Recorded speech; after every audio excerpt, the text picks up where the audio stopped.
तो हेलो बच्चा लोग, कैसे हैं आप सब। आज का अपना ये लेक्चर जो है वो डिटरमिनेंट का लेक्चर नंबर 9 होने वाला है। हम क्या कर रहे थे अभी तक हम पीवाईक्यू सॉल्व कर रहे थे, तो बीच में लेक्चर कहाँ से आएगा। ठीक है, तो इस वाले लेक्चर में हम क्या करने वाले हैं, इस वाले लेक्चर में हम एप्लीकेशंस ऑन डिटरमिनेंट की बात करने वाले हैं, यानी कि area of triangle determinant form में किस तरीके से फाइंड किया जाता है, इसकी बात करने वाले हैं। ठीक है, क्योंकि हमने पीवाईक्यूज के लेक्चर के लास्ट में आपको बताया था कि इससे भी एक क्वेश्चन बोर्ड एग्जाम में आ चुका है। ठीक है, यानी कि एरिया फाइंड करने के लिए डिटरमिनेंट में एक क्वेश्चन बोर्ड एग्जाम में पूछा जा चुका है, इसलिए इसका कॉन्सेप्ट भी आपको बता दे रहे हैं, ताकि अगर बाय चांस कोई क्वेश्चन आपके एग्जाम में आता है तो आप उसको भी आराम से सॉल्व कर सकें। ठीक है, तो देखो एरिया ऑफ ट्राइंगल जो है आपने पिछली क्लासों में पढ़ा होगा, 10th में भी पढ़ा होगा और 11th में भी पढ़ा होगा।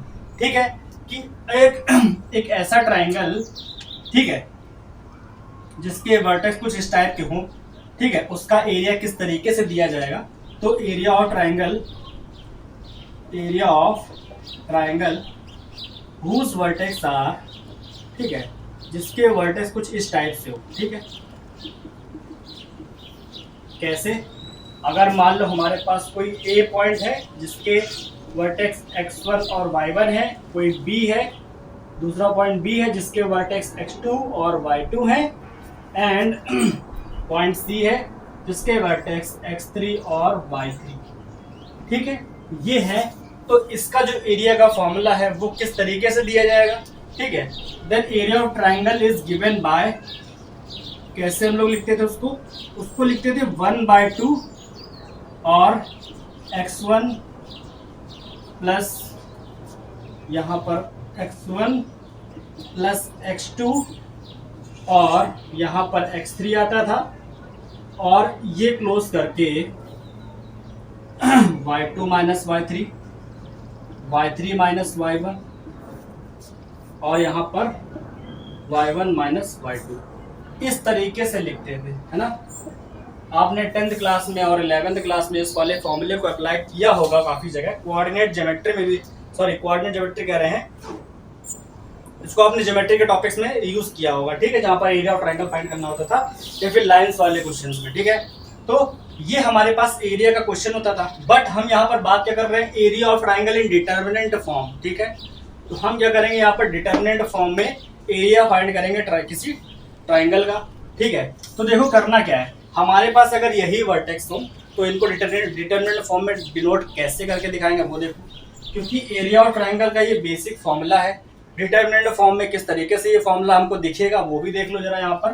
तो जब हम इसको डिटरमिनेंट फॉर्म में लिखेंगे तो हो जाएगा डेल्टा इज इक्वल 1/2 और जो इसके वर्टेक्स हैं x1 y1 x2 y2 x3 y3। ठीक है, तो उनको आप ऐसे लिखोगे x1 y1 x2 y2 और x3 और ये हो गया y3। ठीक है, और यहाँ पर क्या करोगे 1 1 और 1 इस तरीके से लिखोगे। ये है हमारे पास area of triangle in determinant form. ठीक है, ये क्या है, डिटरमिनेंट फॉर्म में एरिया ऑफ ट्राइंगल। ठीक है, इसको आप लोग ध्यान रखना, बहुत इजी है, कोई टफ नहीं है, और आपको बताया है कि तीनों पॉइंट्स को ऐसे लिखना है, 1 1 1 लगा देना है, और फिर हमारे पास ये हो गया एरिया ऑफ ट्राइंगल। ठीक है, डिटरमिनेंट फॉर्म में। ठीक, अगर इसके फर्स्ट कॉलम के थ्रू आप इसको एक्सपेंड करते हो देन यही फॉर्मूला आपको देखने को मिलेगा। ठीक है, बस क्या अलग है, थोड़ा सा यहाँ पर प्लस माइनस प्लस की फॉर्म में है और यहाँ पर आपको प्लस प्लस प्लस ही दिख रहा है।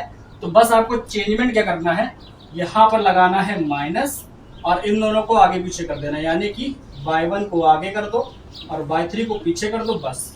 ठीक है, तो जब आप इसको एक्सपेंड करोगे तो सेम यही फॉर्मूला आपको देखने को मिलेगा, और ये चीज़ कोई गलत नहीं है, ये चीज़ सही लिखी है। अगर हम माइनस कॉमन करके बाहर लाएंगे तो वापस से वही चीज़ बन जाएगी और ये प्लस हो जाएगा। ठीक है, तो ये हमारे पास क्या area of triangle in determinant form है, और इस पर रिलेटेड क्वेश्चन भी आया हुआ है, और जो क्वेश्चन पूछा गया वो आपको क्वेश्चन भी यहाँ पर दिखा देंगे अभी। ठीक है, देखो अब अगर आप डिटरमिनेंट सॉल्व करते हो तो जरूरी नहीं है कि उसका वैल्यू हमेशा पॉजिटिव आए। ठीक है, क्योंकि एरिया क्या है, एरिया एक पॉजिटिव क्वांटिटी है, एरिया कभी नेगेटिव हो ही नहीं सकता। ठीक है, देन क्या करोगे, हम डिटरमिनेंट को सॉल्व कर रहे हैं, मान लो हमारा आंसर जो है वो नेगेटिव आता है, देन उसके लिए एक चीज़ आपको बताई जा रही है, वो क्या है, हम क्या करेंगे, देखो, क्योंकि देखो एक लाइन यहाँ पर लिख रहा है आपके लिए, और इसको नोट कर लेना अपने माइंड में भी और कॉपी में भी। ठीक है, क्या, क्योंकि area is a positive quantity, area is a positive quantity, so ठीक है, क्योंकि एरिया एक पॉजिटिव क्वांटिटी है, so we always take the absolute value, ठीक है,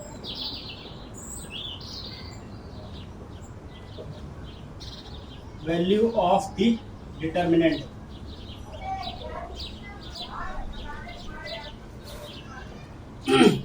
हम क्या करेंगे, क्योंकि हमको पता है एरिया का एक पॉजिटिव क्वांटिटी है, सो हम हमेशा क्या करेंगे, उस डिटर्मिनेंट का एब्सोल्यूट वैल्यू लेंगे, किसके लिए, एरिया के लिए, ठीक है। तो यहाँ लिख देंगे absolute value of the determinant for the area, for the area, ठीक है। बस आपको ये चीज ध्यान रखनी है, ठीक। क्या करना है हमें, कि हम जिस डिटर्मिनेंट को सॉल्व कर रहे हैं उसका अगर कुछ भी वैल्यू आता है, हम क्या करेंगे, उस डिटर्मिनेंट का एब्सोल्यूट वैल्यू वहां पर लिखेंगे एरिया के लिए, अगर हम एरिया फाइंड कर रहे हैं देन, ठीक है।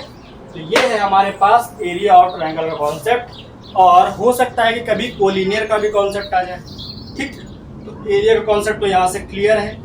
अगर कोलिनियर पूछा जाता है, इफ अगर यही तीन आपको पॉइंट्स दिए जाए, कोई भी मान लो एबीसी है, पी क्यू आर लिखा हो, ठीक है, यहाँ पर तीन अलग अलग पॉइंट्स हो और कहा जाए प्रूव दैट कि ये तीनों पॉइंट्स अगर कोलिनियर है, यानी कि एक ही लाइन पर लाई करते हैं, देन क्या करोगे आप, देन क्या करेंगे, area of triangle is equal 0 हो जाएगा, ठीक है। पढ़ा आपने क्लास 10th में भी होगा यही चीज, कि एरिया ऑफ ट्रायंगल 0 रख देना है जब कभी भी 3 पॉइंट्स को कोलिनियर बताया जाएगा तब, ठीक। डिटरमिनेंट फॉर्म में भी क्या करोगे आप, इसके इक्वल में 0 लिख दोगे और बस वही फॉर्मूला हमारा यहाँ पर भी काम कर जाएगा, ठीक है। तो बस उसका कॉन्सेप्ट यहाँ पर लिखकर आपको दिखा देते हैं किस तरीके से लिखा जाएगा। इसको आपने हो सकता है नोट कर लिया हो, ठीक। तो यहाँ पर लिखेंगे।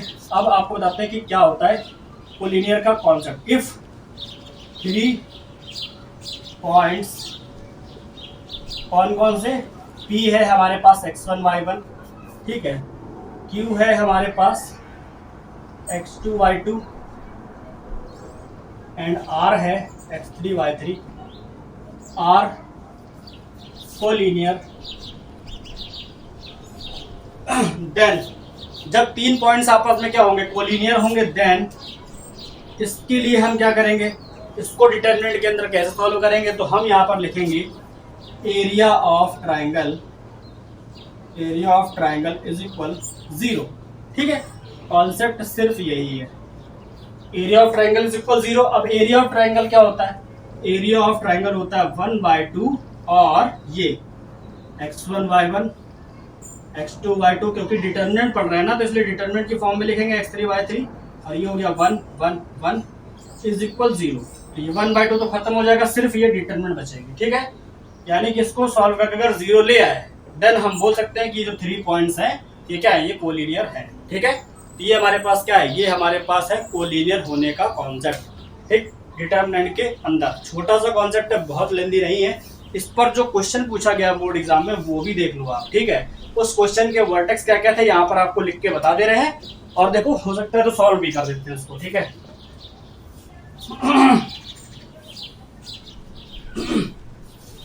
देखो क्वेश्चन है हमारे पास, ठीक है। तो ये हमारे पास एक क्वेश्चन है जो कि सीबीएसई में पूछा गया है, ठीक है। ये बोर्ड एग्जाम में आया हुआ क्वेश्चन है, इसीलिए इस क्वेश्चन को आपके सामने लेकर के आए। यहाँ पर क्या लिखा है, find the area of the triangle whose vertex are this 1 1 2 7 10 8, ठीक है।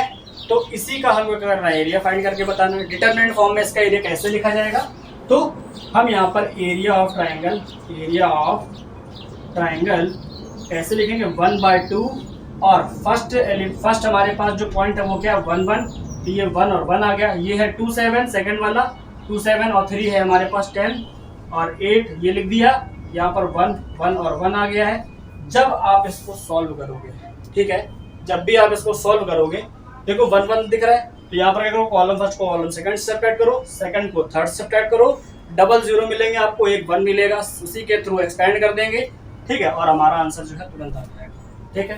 तो यहाँ पे क्या करोगे, इसको सॉल्व भी कर लेते हैं, ठीक है। अप्लाइंग क्या करना है, C1 में C1 माइनस C2 कर दो, C2 में C2 माइनस C3 कर दो, ठीक है, जब इतना अप्लाई करोगे तो क्या मिलेगा वो हम यहाँ लिखते हैं, इसको हटा देते हैं यहाँ से। ठीक है, जब यहाँ पर अप्लाई करोगे ये चीज को, यहाँ पे क्या मिलेगा, यहाँ पर area of the triangle is equal आएगा 1/2। इसको ऐसे सब्ट्रैक्ट करना है तो 0, 2 - 7 यानी कि -5, 10 - 8 यानी कि 2 आ गया। ठीक है, अब इस सेकंड कॉलम को थर्ड कॉलम सब्ट्रैक्ट करना है तो 0 आएगा, 7 - 1 यानी कि 6, 8 - 1 यानी कि 7। ठीक है, ये आ गया। अब देखो लास्ट कॉलम क्या 1 1 1 है, 1 1 और 1। ठीक, क्योंकि रो फर्स्ट में हमको 2 0 और एक 1 दिख रहा है, इसलिए रो फर्स्ट के अलावा क्या करेंगे, एक्सपेंड करेंगे। ठीक है, तो यहाँ पे लिखोगे एक्सपेंडिंग इट बाय रो 1। ठीक है, तो क्या मिलेगा अब हमको, area of triangle is equal 1/2 into ये 1 बचेगा बाहर, अंदर क्या आएंगे ये चारों एलिमेंट, यानी कि -5, 2, 6 और 7 ये मिलेगा हमको। ठीक है, इसको सॉल्व कर लेते हैं तो यहाँ पर आएगा 1/2, अंदर आएगा 7 5 35 माइनस का और माइनस लगाओगे 6 2 12। ठीक है, ये हमारे पास आ गया है। ठीक, अब क्या करोगे, अब हम सिंपली यहाँ पर क्या करेंगे, इसको सॉल्व कर देंगे। ठीक है, 35 और 12 कितना हो जाएगा, 47 हो जाएगा बाय 2, तो ये आ जाएगा -47/2, और जब 2 से कट करोगे तो ये क्या हो जाएगा, -2 और 3.5 यानी कि 23.5 ये आ गया, क्योंकि ये नेगेटिव है। ठीक है, तो यहाँ पर क्या लिखोगे, क्योंकि area is a positive quantity, so यहाँ पर पूरा लिख देना, we take the absolute value of the above determinant for the area. ठीक है, लास्ट में क्या लिखोगे, लास्ट में लिखोगे area of triangle is 23.5 square unit, ये आंसर आएगा।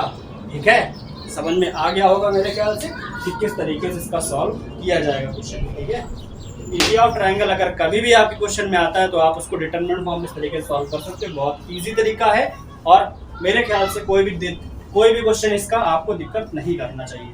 ठीक है, बोर्ड का तो कोई भी क्वेश्चन आपको दिक्कत नहीं करेगा डिटरमिनेंट का। ठीक है, तो ये था हमारा लेक्चर नंबर 9 जो कि खत्म होता है इसी कॉन्सेप्ट पर। अब हम क्या करेंगे, अब हम आपके लिए PYQs का एक और लेक्चर लेकर के आएंगे जो कि इसके बाद जस्ट आएगा।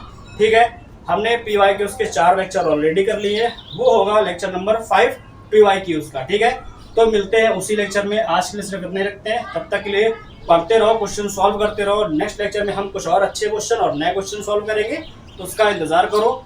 अगर अच्छा लगा हो लेक्चर तो लाइक करना, अपने दोस्तों के साथ में शेयर भी करना ताकि उनको भी ये सब जानने को मिले। ठीक है, तब तक के लिए गुड बाय, टेक केयर, जय हिंद जय भारत, मिलते हैं नेक्स्ट लेक्चर में।